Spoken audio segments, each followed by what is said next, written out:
En s'appuyant sur son importante expérience en motorisation diesel, Automobile Peugeot propose un nouveau système d'injection pour l'alimentation du moteur XUD 11 BTE.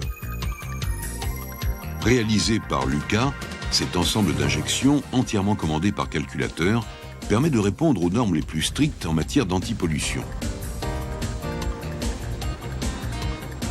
Ce système, appelé EPIC, apporte également à l'utilisateur agrément de conduite et réduction de consommation par un contrôle plus précis de l'injection, et ce, dans les différentes phases de fonctionnement du moteur.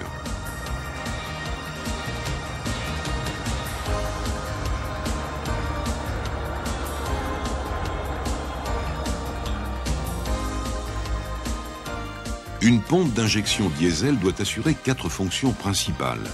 Pompage du carburant depuis le réservoir, distribution aux injecteurs, dosage de la quantité à injecter, contrôle de l'avance. Par rapport à un système classique, l'ensemble d'injection EPIC gère et contrôle le dosage et l'avance par l'électronique.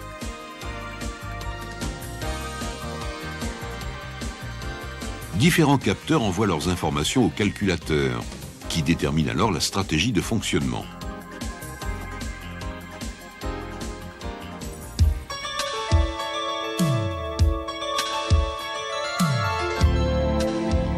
Le pompage du gazole depuis le réservoir s'effectue de façon classique. Une pompe à palette effectue la mise en pression du carburant. Une soupape régulatrice permet de limiter cette pression dite de transfert.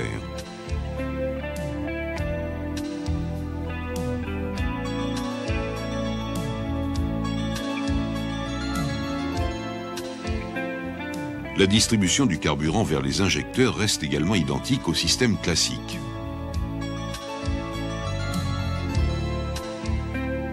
Le gazole est admis dans le canal du rotor à la pression de transfert et repousse les 2 pistons.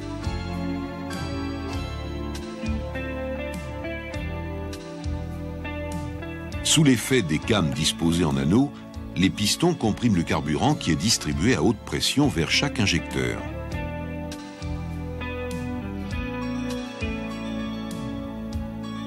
Le canal d'arrivée du gazole dans le rotor sert donc également de canal de distribution.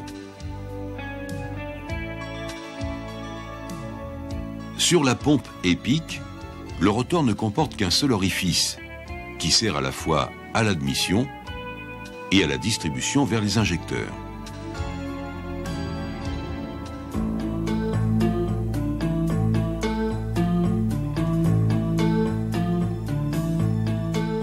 Dans une pompe mécanique type DPC, la quantité de gazole injectée est déterminée par une soupape de dosage. Cette soupape agit sur la pression d'arrivée du carburant dans le rotor. Plus la pression est élevée, plus les pistons sont repoussés en phase admission. La quantité de gazole distribuée vers les injecteurs sera alors plus importante. Dans le système EPIC, la soupape de dosage est supprimée et la pression d'arrivée est constante. Le plateau d'entraînement présente 4 rampes sur lesquelles viennent s'appuyer les patins porte-galets montés en bout de piston.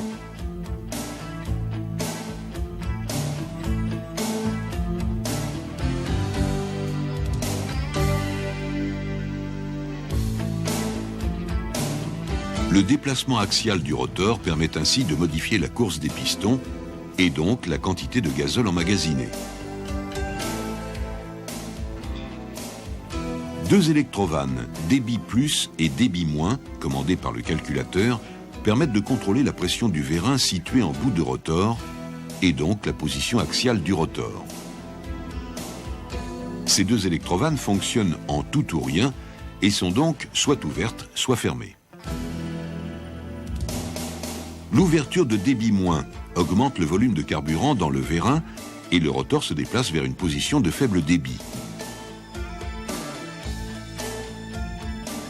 L'ouverture de débit plus diminue la quantité de gazole dans le vérin. Le rotor est repoussé par le ressort et le débit est plus important.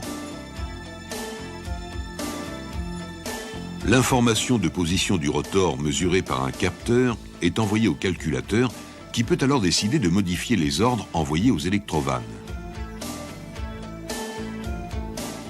La régulation se faisant ainsi en boucle fermée, les quantités injectées sont contrôlées en permanence de manière précise et quasi instantanée. À noter la présence d'une électrovanne de stop, également commandée par le calculateur, qui permet d'interrompre la circulation du gazole vers les canaux d'alimentation. Non alimentée, cette électrovanne reste en position fermée.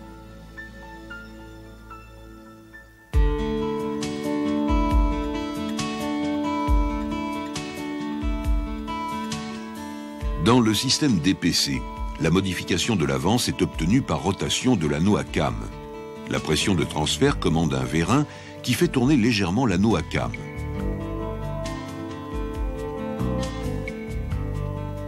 Avec le système EPIC, le contrôle de l'avance est mécaniquement identique, mais le vérin de positionnement de l'anneau à cam est piloté par une électrovanne à ouverture progressive.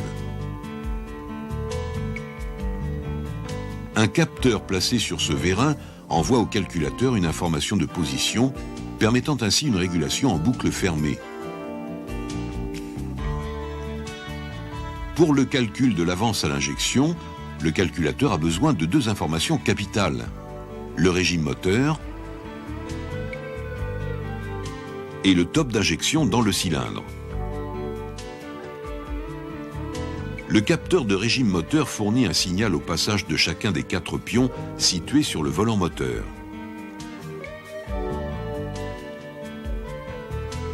Un capteur de levée d'aiguille, intégré à l'injecteur numéro 4, envoie l'information début d'injection au calculateur.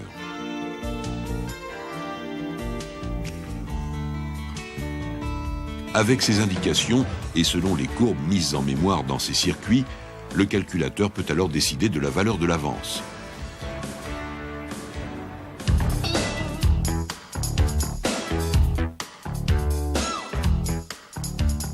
Sur une pompe classique de type DPC, la régulation du débit est obtenue par un ensemble de dispositifs mécaniques dont les principaux sont le régulateur centrifuge et le régulateur mini-maxi.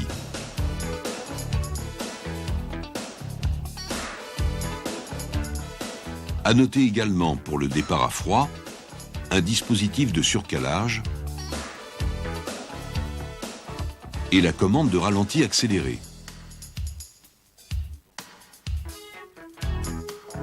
Éventuellement, pour les moteurs turbo, présence d'un correcteur d'utilisation.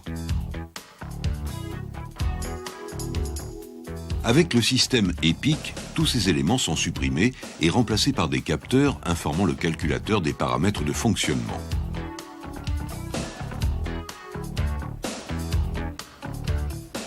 La gestion par le calculateur de toutes les fonctions de la pompe d'injection permet d'apporter confort de conduite et sécurité d'utilisation.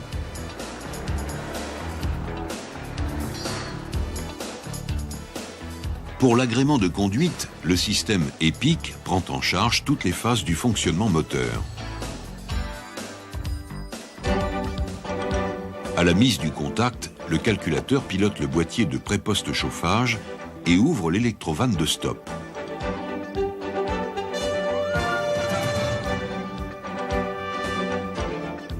Le calculateur vérifie la position des éléments de la pompe. Le rotor est en butée mécanique et donc au-delà de la position débit de surcharge. L'anneau à cam est en position avance minimum. À la mise en marche du moteur, dès que la pression de transfert augmente, priorité est donnée au contrôle du débit. Le rotor est déplacé vers une position de plus faible débit.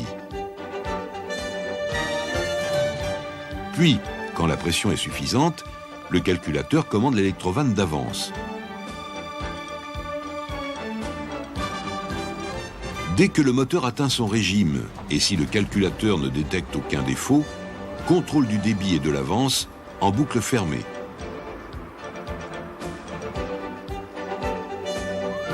Gestion également du ralenti en fonction des températures d'air,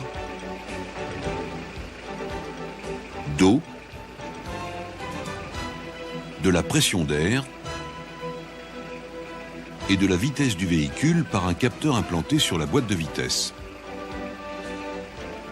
À noter qu'au ralenti, la correction de débit gazole peut se faire cylindre par cylindre afin d'éviter toute oscillation. Et que si le compresseur de réfrigération est enclenché, le débit de ralenti est augmenté. Lors des phases accélération ou décélération, la demande du conducteur, connue par le capteur de pédale, est étudiée par le calculateur.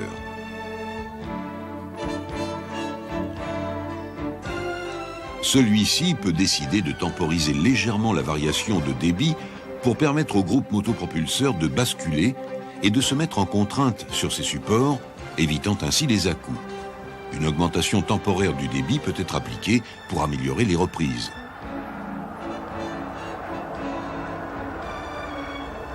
Le calculateur peut décider de débrayer temporairement le compresseur de réfrigération afin d'obtenir une meilleure réponse à la demande du conducteur.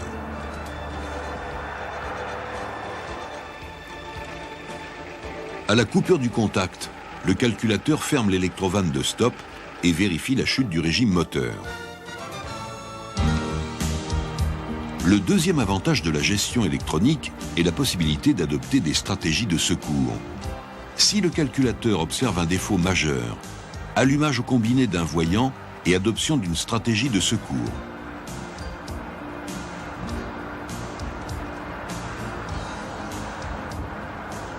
Par exemple, si le capteur d'accélérateur est déconnecté, le régime moteur est fixé à 1300 tours minute.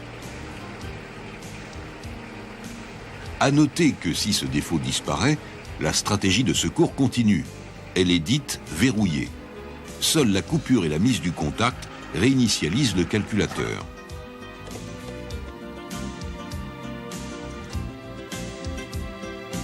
Le défaut majeur est enregistré et, à la mise en marche, le voyant gestion moteur reste allumé pendant 15 secondes, incitant le conducteur à faire contrôler son véhicule. Certains défauts mineurs, tels qu'une thermistance d'eau déconnectée, entraînent également une stratégie de secours, mais sans allumage du voyant. La stratégie de secours la plus utilisée étant la réduction du débit maximum, elle peut être perçue par l'utilisateur comme un défaut moteur.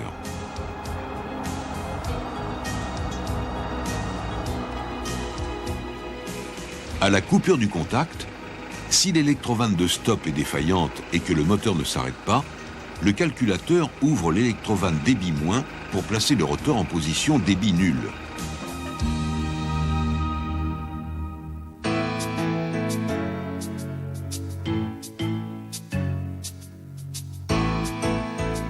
L'utilisation du TEP 92 permet d'effectuer une lecture des paramètres du fonctionnement de la pompe. Il est possible, par exemple, de connaître les valeurs des mesures effectuées par les capteurs.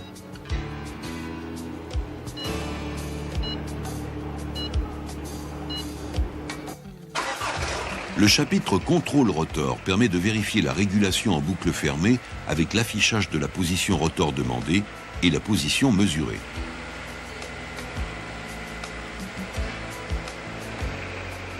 De même, pour le contrôle cam, comparaison entre l'avance moteur demandée et l'avance réellement mesurée.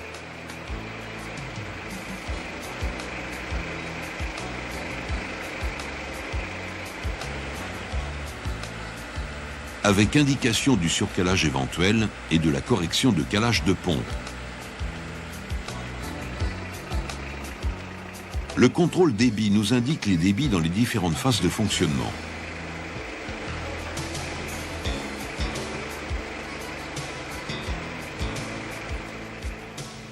Le TEP 92 permet également une lecture des défauts enregistrés dans le calculateur.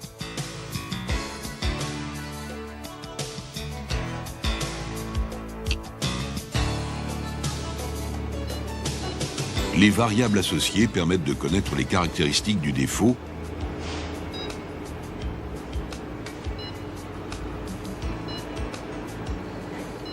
ainsi que les circonstances de son apparition.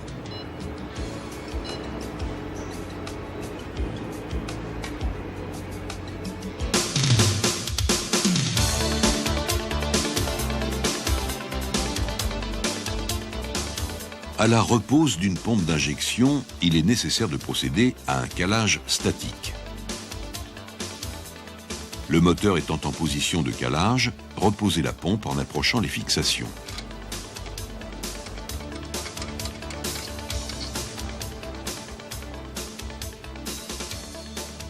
Déposez la vis obturant le trou de calage.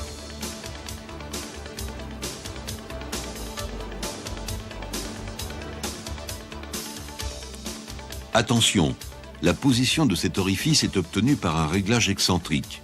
Les deux fixations ne doivent en aucun cas être desserrées. Basculez la pompe en position plein retard. Introduire la pige et tournez lentement la pompe jusqu'à enfoncement de la pige.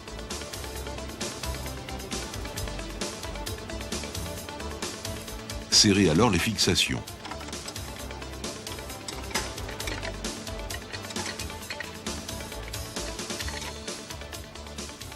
En fin d'opération, reposez la vis obturant le trou de calage. Le branchement électrique de la pompe est assuré par un connecteur costal.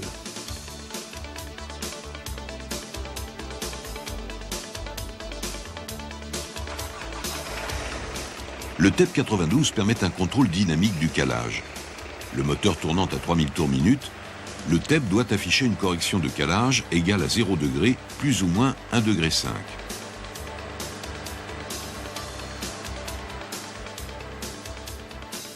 Après toute intervention sur le circuit de gazole, il est impératif de réinitialiser à l'aide du TEP 92 les mémoires d'enregistrement des défauts. Mettre le moteur en marche et accélérer plusieurs fois à 3000 tours minute.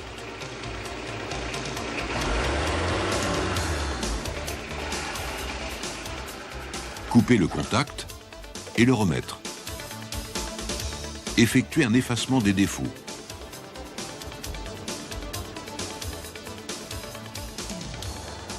Procéder à un essai sur route et vérifier l'absence de défaut.